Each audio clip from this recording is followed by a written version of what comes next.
We adopted Max from the shelter when he was just 6 months old.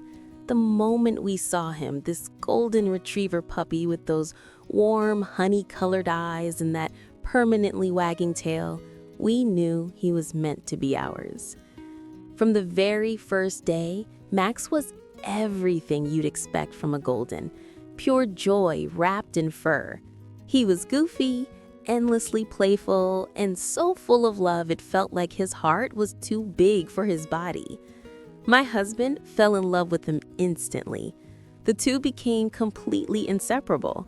Every morning they'd wrestle in the backyard, Max's golden coat shimmering in the sunlight as he playfully tackled my husband to the ground.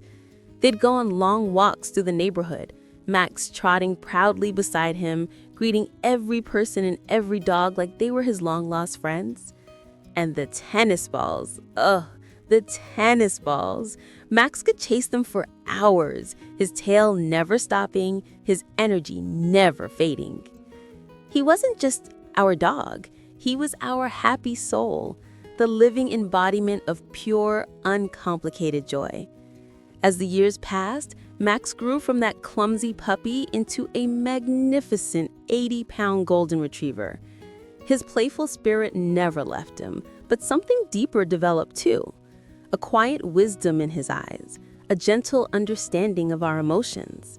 When we laughed, Max's tail wagged harder. When we were sad, he'd rest his head on our laps, those warm eyes looking up at us as if to say, "I'm here. Everything will be okay." Then, everything changed when I became pregnant. I'll never forget the moment Max first sensed it. I hadn't even told my husband yet. I was sitting on the couch, holding the positive pregnancy test in my trembling hands, tears streaming down my face, a mix of joy and overwhelming fear. And Max, who had been sleeping in the other room, suddenly appeared. He walked straight to me, his movements unusually calm and deliberate. He sat down in front of me, stared directly into my eyes, and then did something he'd never done before. He gently placed his paw on my knee and just held it there. It was as if he knew, as if he could sense the tiny life growing inside me. From that moment on, Max transformed.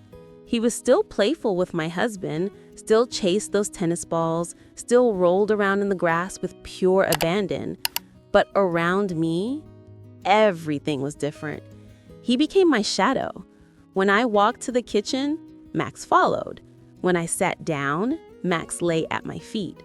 When I climbed the stairs, Max stayed right beside me, his pace matching mine, his body positioned between me and the railing like a living safety barrier.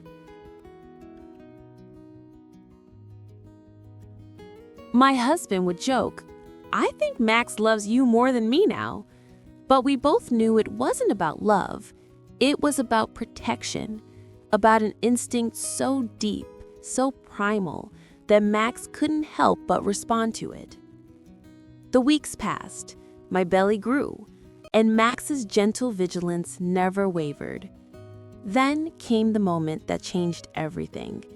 I was lying on the couch one afternoon, exhausted from another day of morning sickness that lasted all day. Max was curled up on the floor beside me, his head resting on his paws, his eyes half closed but never fully asleep. Always watching, always aware. And then the baby kicked. It was the first time I felt it. That tiny flutter, that impossible movement that made the pregnancy feel suddenly, overwhelmingly real. I gasped, my hand flying to my belly. Max's head shot up instantly, his ears perked forward, his entire body went still, frozen in that particular way dogs do when they're trying to understand something that doesn't quite make sense to them. "Max," I whispered, tears already forming in my eyes. "The baby just kicked." He tilted his head, that classic golden retriever expression of confused curiosity. Then he stood up, slowly, carefully, and walked over to the couch. He sniffed the air, he looked at my face, he looked at my belly.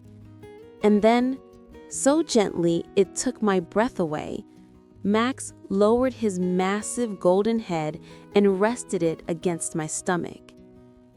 We stayed like that for what felt like forever. Max's warm head pressed against my belly, his breathing slow and steady. And then it happened again. The baby kicked, right where Max's head was resting. Max didn't pull away. He didn't startle. Instead, his tail began to wag, slowly at first, then faster. And I swear I saw understanding in those honey-colored eyes. He knew. He understood. There was a baby in there. His baby. His new family member. From that moment on, Max wouldn't leave my side. Every night, he'd sleep on the floor beside our bed, his head positioned right next to my belly. Every morning, he'd gently press his nose against my stomach as if saying good morning to the baby.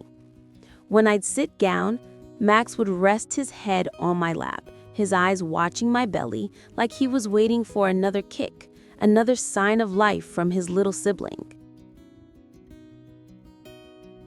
If you're feeling that warmth in your chest right now, that's exactly why we share these stories. Because moments like these remind us what unconditional love really looks like.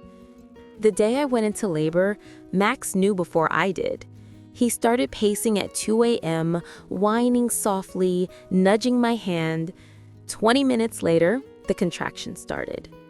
When we brought our baby boy home, I was terrified. How would Max react? Would he be jealous?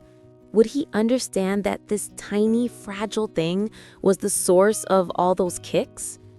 Max approached slowly, his tail wagging, but his movements careful. He sniffed gently, and then he did something that made us burst into tears. He licked our baby's tiny hand, just once, gentle and reverent. Then he lay down beside my husband, positioning his body between the baby and the door, as if to say, "Don't worry, I've got this." People say when a baby comes, the dog gets forgotten. But in our home, the opposite happened. Max didn't just accept our son, he claimed him. He became his guardian, his protector, his big brother. Max's love didn't shrink to make room for the baby. It expanded. It deepened. It grew into something even more beautiful than we could have imagined.